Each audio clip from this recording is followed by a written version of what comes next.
I was in my early 30s, went off for a hearing test, convinced I had no problem, and it was, have you ever had a test before you've got a hearing problem? I think in a general, broad definition, disabled, yes, I am disabled. It's had a big impact on me, developing relationships, trying to go out socially and meet new people. In my case has been some depression, so it's a massive impact on everything I do.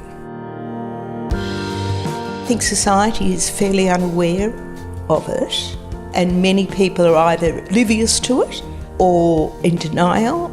It's important to have patience with a person that's got a hearing problem, even more so if they're in denial about their hearing problem. Hearing aids do not make your hearing normal. I think that's really important. Hearing aids are an aid to hearing. Wearing hearing aids will not give you perfect hearing. Speak to them face to face, and please don't dumb down. Just because we can't hear doesn't mean we don't understand. It's a fallacy to think that people with a hearing problem automatically are excellent lip readers. Shouting doesn't make a difference. Just speaking clearly, try and find a quiet spot to speak with somebody. We need to be more mindful of people.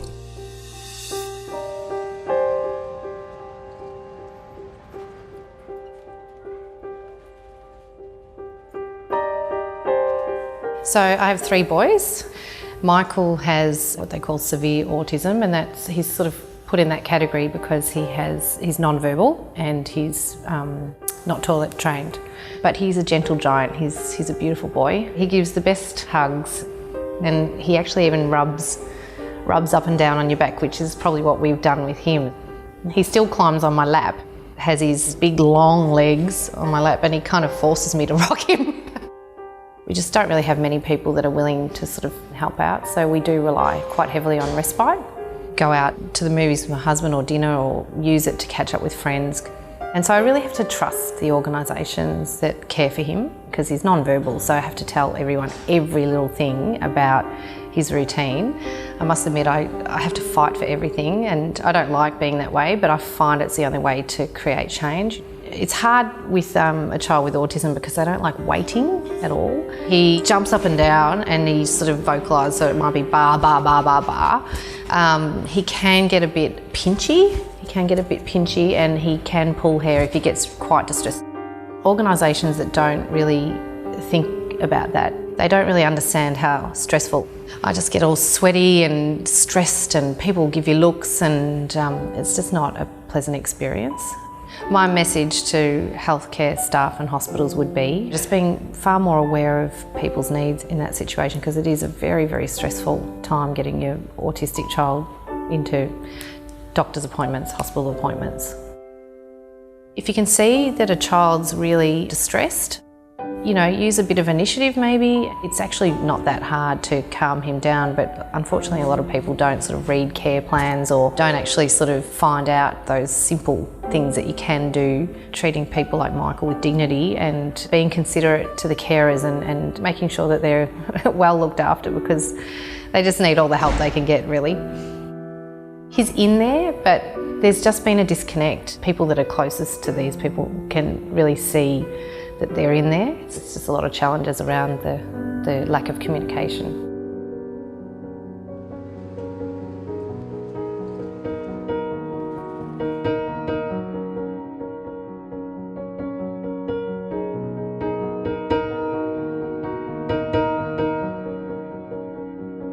I was taken into the Alfred in August '71. I'd been run over by a train, had fairly horrific injuries, and was then shipped out to Montpark State Mental Institution. It wasn't a good place to be sent to. Because of that, I had a private session with the Royal Commission into institutional child abuse. Within about 10 years, a fair few other conditions had developed. I've had about a dozen strokes, operations, I think it's around 29 or 30. Osteoarthritis, fell into a major depression. I've been in the chair permanently since 2003. Most people think mobility means your legs. It wasn't really losing the use of my legs or being on crutches or in a wheelchair, it was up here.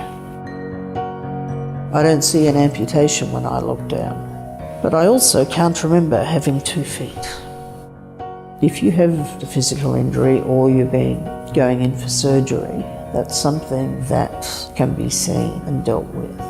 If you've got other issues, especially hidden disabilities, and that's never ever touched on.